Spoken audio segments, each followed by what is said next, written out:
Hi mga beloved viewers and subscriber. Ito po ang ating magkakaroon po tayo para sa Aris para magabayan natin sila kung ano yung mga pwedeng gawin. Meron tayong 2025 calendar para mas aware tayo kung ano yung mga pwedeng gawin at hindi pwedeng gawin. So let's start. Ano ba ang nangyari sa'yo sa 2026 bago tayo magpunta sa ano ba nangyari sa'yo sa 2024 bago tayo mag-start sa 2025. Okay. Pass. Ayon dito sa 2026, marami kang mga katanungan sa buhay na hanggang ngayon ay hinahanapan mo ito ng kumbaga solusyon, no? Ng kasagutan. Kumbaga marami kang katanungan sa buhay na hanggang ngayon hindi maliwanag sa iyo. Marami kang katanungan, no? Although sa mga kabila ng pagsubok na nangyayari sa iyo for the whole 2026, kahit papaano naging fair naman sa iyo ang buhay. Kahit na maraming pagsubok, patuloy kang nakakaahon. Ayan.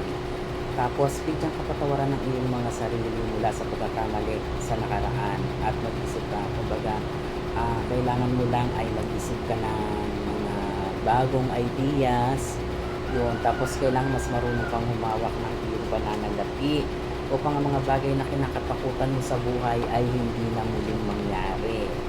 And then, there are certain times na may mga tao sa paligid mo na parang hindi mo nakukuha ang respeto. Hayaan mo lang sila kasi talagang ikaw bilang Aris, kaakibat mo talaga yung inggit. Kaya ganun yung nangyayari sa'yo. Kaya ngayon, hayaan mo lang sila, mag-pray ka lang. And then may mga bagay na parang sa isang relasyon parang gusto mong sumuko pero nanatili kang matatag dahil na may mga bagay na hindi mo pwedeng i-let go.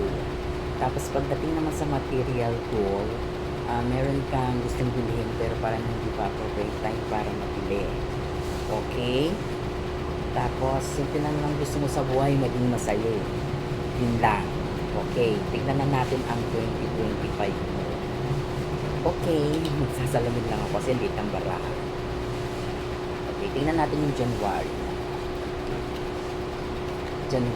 So, January, although nagkakaroon ka ng konting pinagkakakitaan, nagkakaroon ka ng mga dumadating ng mga blessing sa kabila lahat ng pagsubok, hindi ka pinababayaan ng Diyos. Kailangan mag-ingat ka lang sa iyong mga material goal. Yan, ang January. Kasi pag hindi ka marunong humawak ng pera, kung ikaw ay may asawa, so parang lagi yung pag-aawayan ng pera, lagi na lang kayo namang problema sa pera. Yan ang pag-aawayan nyo sa mga Aris na hindi na single, no? Sa month ng January. So matuto kayo mag-handle ng pera kasi yun ang number one na kailangan nyo ngayon. Kasi noon pa man issue na yan, so sa relasyon nyo kailangan ayusin mo kung saan ka pwedeng kung paano pag-handle ng pera. Okay? Para man naman sa month ng February mo, no? Makakaisip ka ng mga bagay na pag-isipan mo na inspiration, idea, discovery, limitless, yan. Kumbaga, mga bagay na kung ano yung makakatulong sa buhay mo. Yun. So, dun ka palang makakapag-isip mo yung mga bagay, tapos parang gusto mo kasing talikuran yung mga hindi magandang nangyari. Pero kung nag-iisip ka naman ng para sa negosyo ng February, na ito naman ay may patutungo, kumbaga, simulan mo yung mga bagay na gusto mo. Kumbaga, huwag lang puro iniisip mo lang. Kailangan, hindi pwedeng nagsisink in lang sa utak mo kung ano yung mga gusto mong gawin pero hindi ka kumikilos. So sinasabi dito, this appropriate time para mag-isip ka kung ano yung mga bagay na pwede mong gawin. Ayan. Pagdating naman sa month ng March, no, parang andun pa rin yung mga kahinaan, makakaramdam ka ng kahinaan sa mga bagay-bagay pero laban lang kasi normal kasi ang buhay na minsan nagkakaroon tayo ng pagsubok. Yun nga, kumbaga parang hindi mo alam ang gagawin mo, ginawa mo na lahat pero parang wala pa rin nangyayari. Yun, no? Yun yung sa month ng March. Pagdating naman sa month ng April,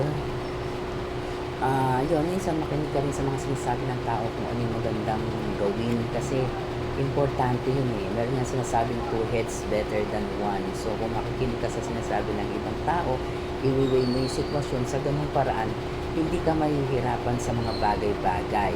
At maswerte ka kasi sa panahon na yan, ng April, sa month ng April mo ay merong kaibigan na handang makinig sa'yo, handang tumulong, magbigay ng appropriate advice para papaano ay magkaroon ka ng kaliwanagan sa puso at isip mo.